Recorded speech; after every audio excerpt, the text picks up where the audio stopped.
Private tutor కోసమని ఒక వెబ్సైట్లో అప్లై చేశాను.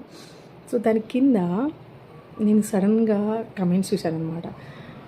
Those are the people who are very close to me, actually family friends కూడా ఉన్నారు. I was shocked. ఎందుకంటే ఆల్మోస్ట్ 10 lines వరకు దే రోట్ ద ఫీడ్బ్యాక్. అంటే she is really good teacher, she knows what she does, explain చేస్తారు, కరెక్ట్గా చెప్తారు పిల్లలకి కావాల్సినట్టు అని.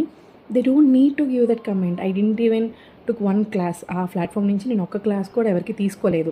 అప్పుడు ఒకసారి ఏదో ఇంట్లో కొంచెం అవసరం పడి ఇమీడియట్గా ఏదైనా జాబ్ చేయాలని చెప్పి థాట్తో నేను అప్లై చేశాను.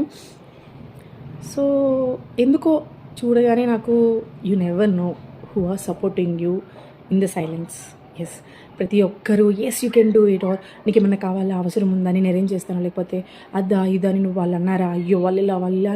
No, not everything needs to be vocal. సైలెంట్గా ఎవరైతే నీ గ్రోత్ని, నీ వెల్నెస్ని కోరుకుంటారో అదే నీకు true blessing actually. So I felt little guilt. అంటే అప్పుడప్పుడు నాకు కొంచెం కోపం ఎక్కువ, కొంచెం ఆవేశం ఎక్కువ. సో ఎస్, నేను అలా ఎలా మిస్అండర్స్టాండ్ చేసుకున్నాను, లేకపోతే సమ్ గిల్ట్ అయితే అనిపించింది. But later that I felt really grateful. ఎంత గ్రాటిట్యూడ్ అనిపించిందంటే చాలు, నిజంగా చాలు. అడిగిన ప్రతిసారి సాయం చేయలేకపోయినా, వాళ్ళు చేసినా లేదా చేయలేకపోయినా బాధపడ్డారా, ఇవన్నీ పక్కన పెట్టేస్తే they are wishing, they are hoping for your goodness, they are hoping for your bright future. That means you are in a good world, you are in a better world, you are surrounded with better people. నీ చుట్టూ ఉన్న వాళ్ళు పర్వాలేదు, నీ కోసం ఆలోచిస్తున్నారంటే you are already blessed. So be grateful for whatever you have.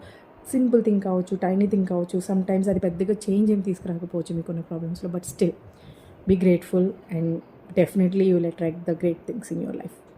By.